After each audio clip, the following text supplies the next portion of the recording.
Hey everybody, this is Tabitha Jane, and I wanted to come to you with just some thoughts about 2019. Today is New Year's Eve, and I guess I'm feeling a little sentimental and a little reflective, not just about the year, but the entire decade, and how this last 10 years has just been a time of just challenges, hard, hard challenges, many of which I didn't weather so gracefully. It's also been a time of incredible growth. Really, I guess those challenges forced me to step beyond who I had been, to grow and to become,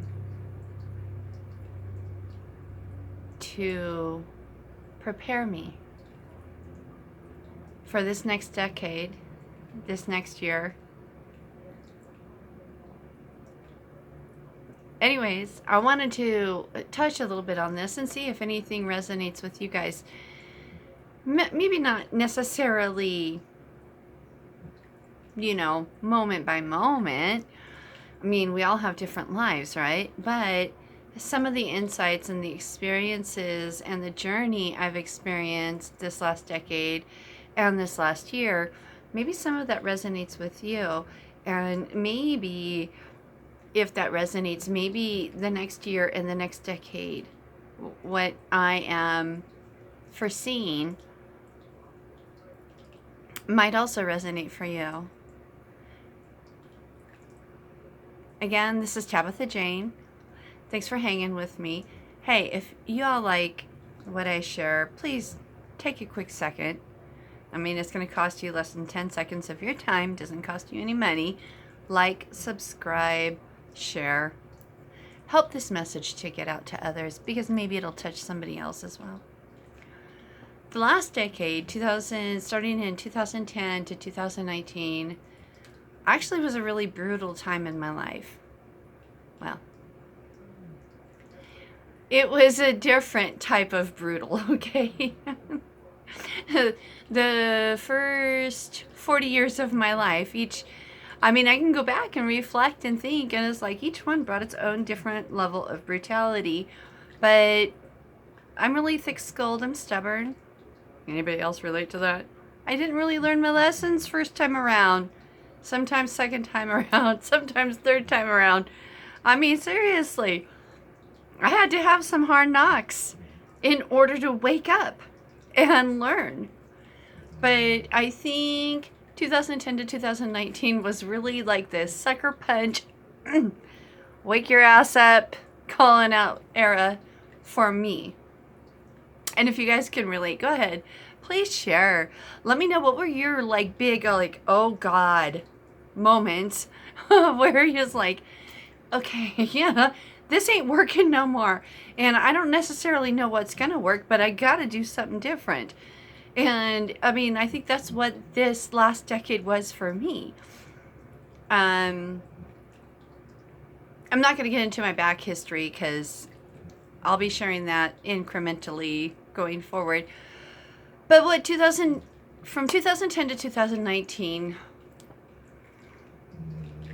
my marriage, it came to an end by my choice. I don't want to get into all the specific ugly details of the why, but let's just say that things got to a place where I literally had to choose myself or the relationship.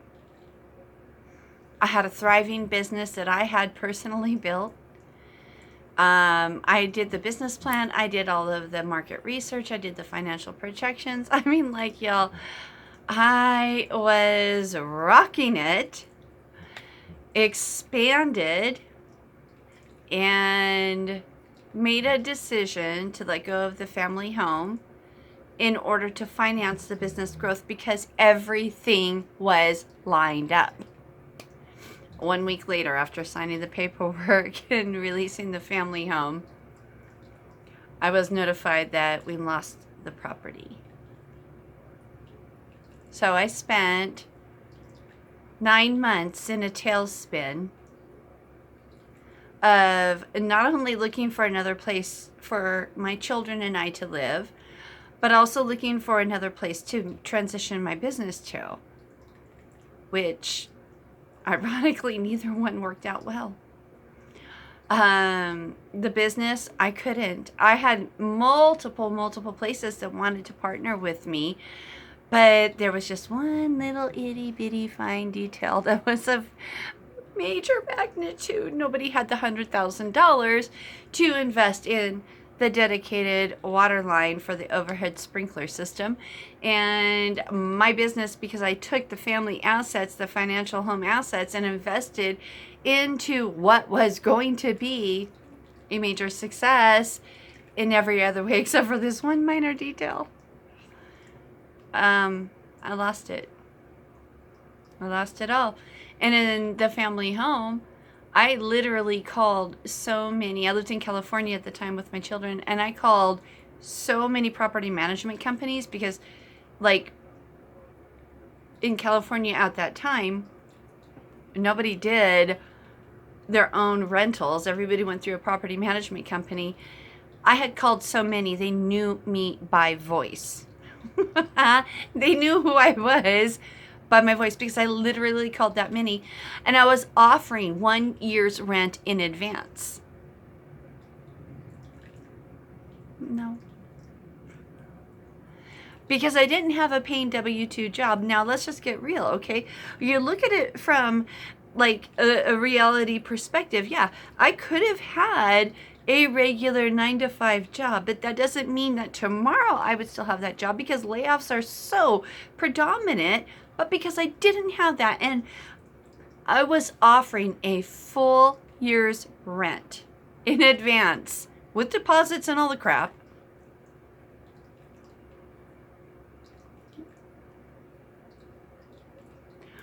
So needless to say, I sunk emotionally, mentally into a very, very dark, ugly,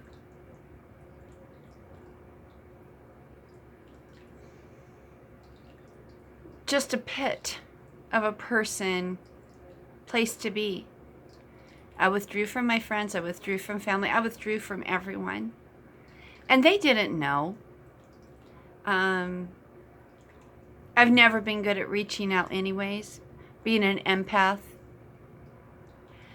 I tend, it's instinctive to me to keep things to myself. So, yeah, sharing this is awkward and uncomfortable, but it's being put upon me to do so.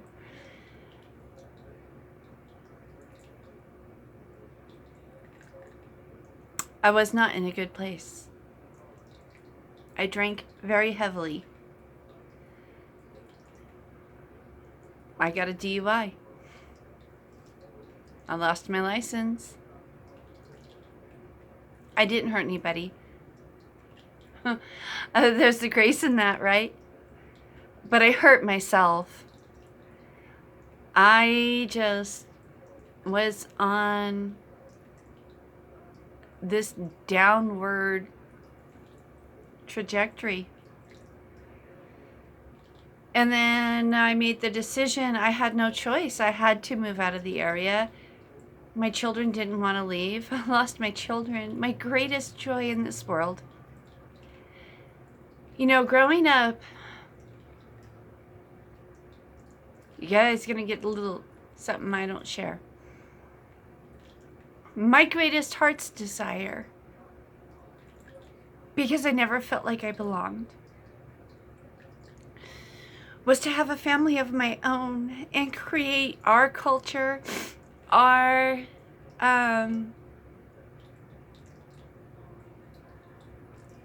our own unique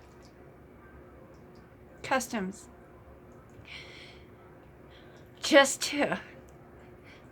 I never had that. And that's what I wanted more than anything in the world. And I had my children for a very beautiful amount of time.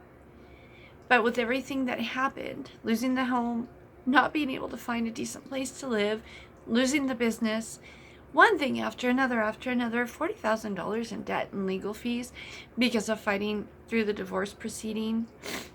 I'm not asking for your sympathy, so don't even think that's what this is about, because, no. I'm sharing with you what happened to me in the past decade and why it pushed me into where I am now, okay? I'm trying to be relatable and share with you some deep inner things I don't share. But that's the limit of it.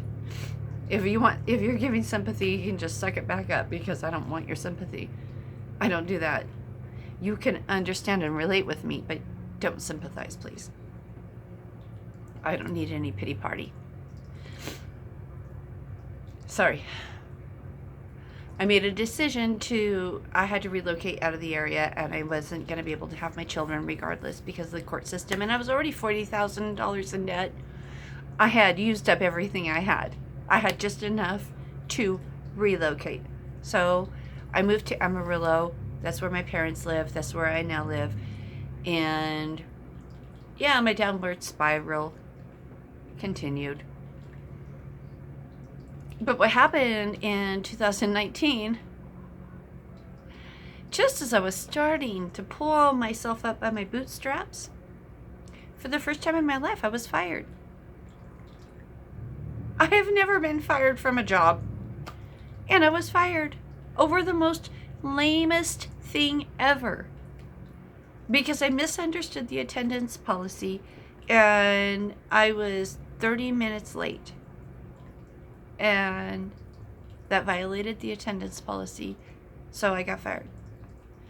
That is what kind of really projected, it shoved me into this journey. It really propelled me into this journey of all the different things that I bring. And, you know, if you go back through my Facebook profile, because I've shared a lot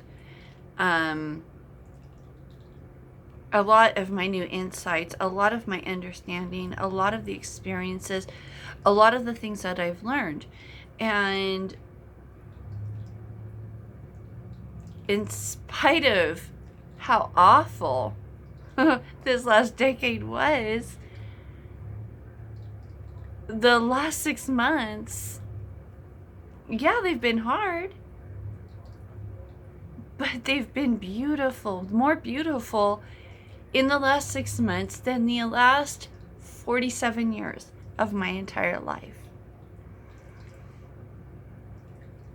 And that's saying something. That's saying a lot.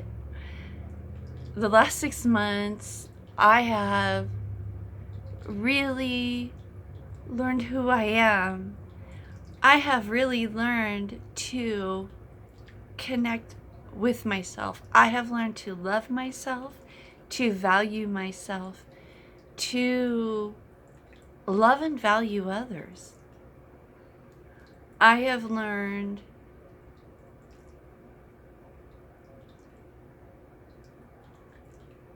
how to use my gifts and my talents to be a blessing, to be light and love, to make a difference in other people's lives. I have learned gratitude on all levels, and it continues every day. Every day I have amazing experiences. If you look at the video I did last night, there was a light orb. I didn't comment on it. I've had it on one other video. there was light coming, blessing me,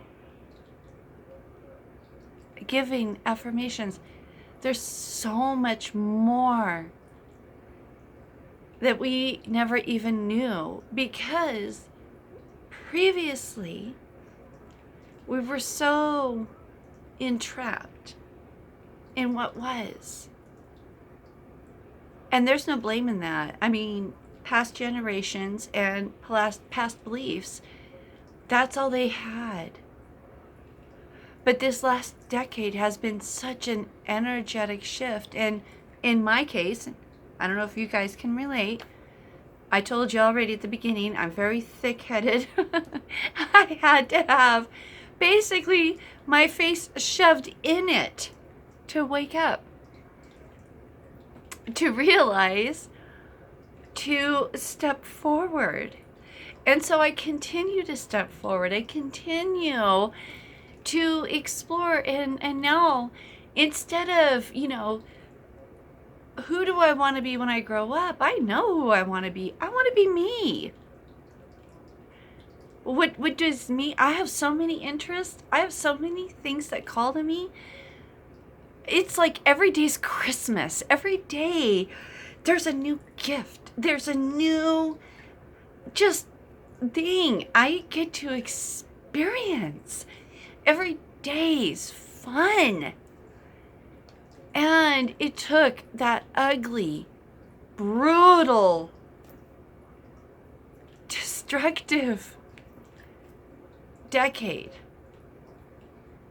to put me in the place where now, I've healed my inner child, and I freely offer my assistance to anybody who wants to do that. It is amazing, because things that used to be triggers for me, like seriously, they would make me feel or smaller. Now they happen and I'm like, I expect it, the feeling, but it's not there.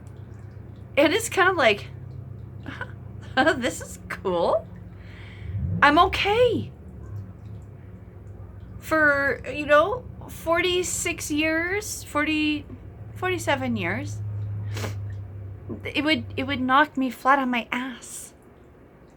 And now similar things happen, and it's like, it's a bit surreal. I'm not gonna lie.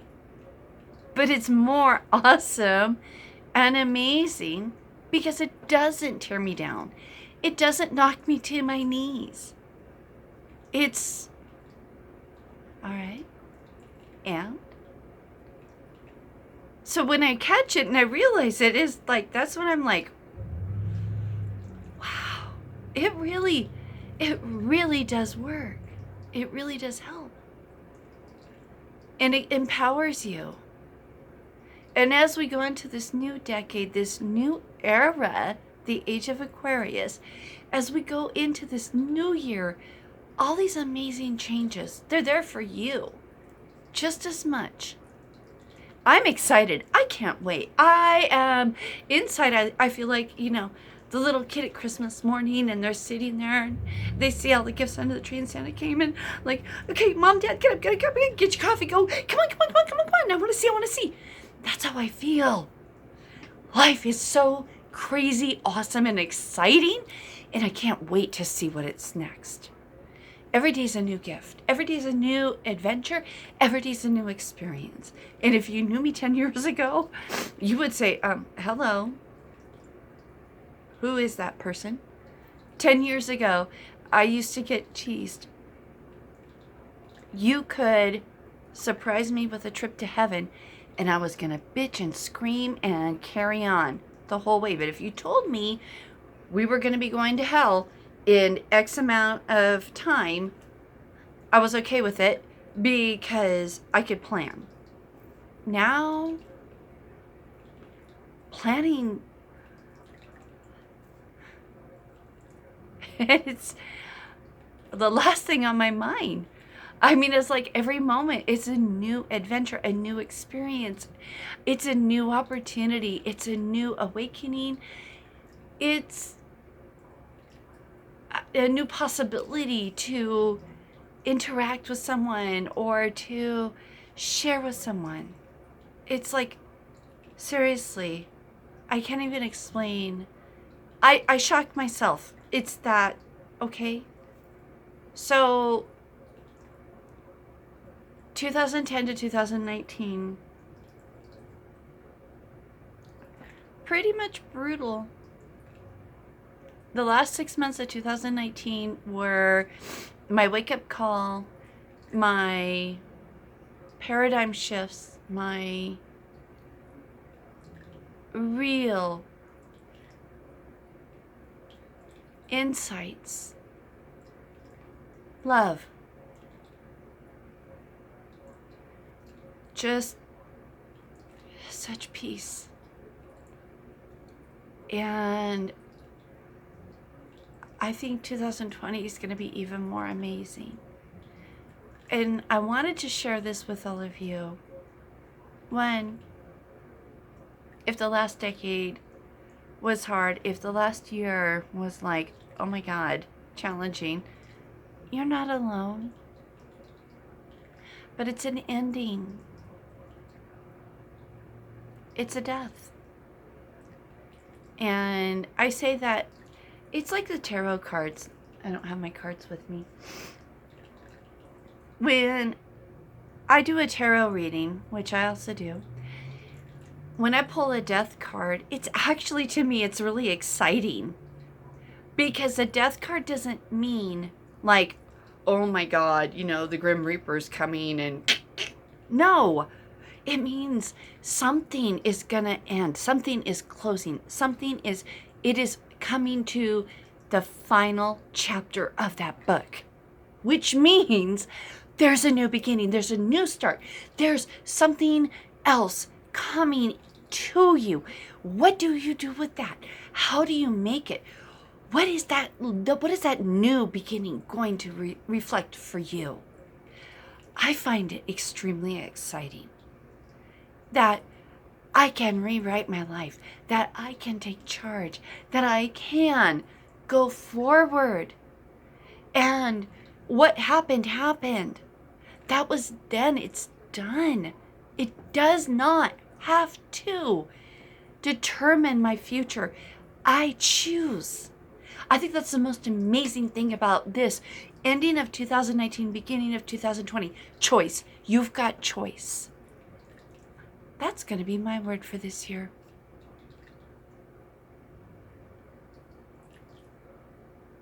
Freedom of choice.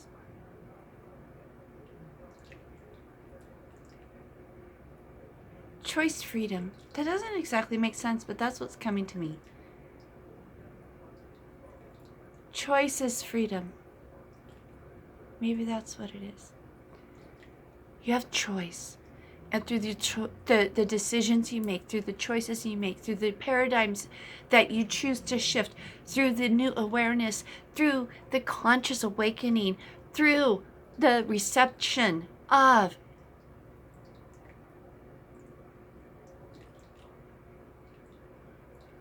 through the internalizing, receiving, understanding, integrating the lessons this last decade has given to you. You have new choices too. And you get to make the next year whatever you want it to be. And you get to make the next decade what you want it to be. We have choices we've never had before. Maybe that's what it is to me. I feel like I said, I'm just like that bouncing little kid at Christmas waiting for everybody to get up, get the coffee. Come on, come on, come on, come on. I want to open my gifts. I want to see. It's just so good. I know it's so good. And that's how I feel. This is so good. So we get to let go. We get to end what wasn't serving us, we get to say goodbye to a decade, to an era that did not work with us. And if we choose freedom, if we consciously choose, we get to create the new year, the new decade, the new era. It's the age of Aquarius. New beginnings in so many ways. Y'all, I can't wait to hear your stories. What are your thoughts? I'm so excited. I'm swallowing air. Like I said, I'm like a little kid. It's like this energy. I don't know. It's just like, it's awesome. I can't wait to hear what you guys, what were your challenges and what were your lessons of 2019, or, the decade 2010 to 2019? What did you learn? And how did that shift? What shifts did that make for you, so that as we go forward, how can we help each other? Let's do something to help each other. Let's create a community of support, of encouragement, of fun, of excitement. Let's celebrate and cheer for each other. I've got all these online businesses, things I'm working on. I am having so much fun. None of them resonate with me, but I check them out. And when I make some money, I go and I share it with them. I've got a Facebook page called Networking Ninjas, where I post the ones that actually make money and that I can actually research and verify, because I want to help other people. I don't want anything in return. I just want to help because it's so fun. And yeah, a lot of the businesses I'm exploring, I'm like, no, I haven't been posting about those. Maybe I should, but so far I've just been sharing what actually works. Now, it may not be a lot of money, but then again, it's not my passion. So I haven't really applied myself. I've futzed around with it, had some fun, and I share. So, there's all kinds of things we can do to help and benefit each other. And I think this next decade is just going to be off the charts. So much fun and so amazing if we choose it to be so for us. So, choice freedom. Again, that makes no sense, but that's what's coming to me. Maybe it's choices equal freedom. Maybe that's what it is. What are your words for 2020? I can't wait to hear from you guys. I can't wait to hear your thoughts. Again, if you haven't already done it, like, subscribe, share this out with other people who might benefit with it. And thank you as always. This is Tabitha Jane, and I hope something I said struck a chord within you. I wish you all an amazing 2020. Happy New Year!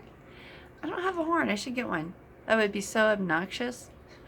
It's so fun. Okay, guys. Bye.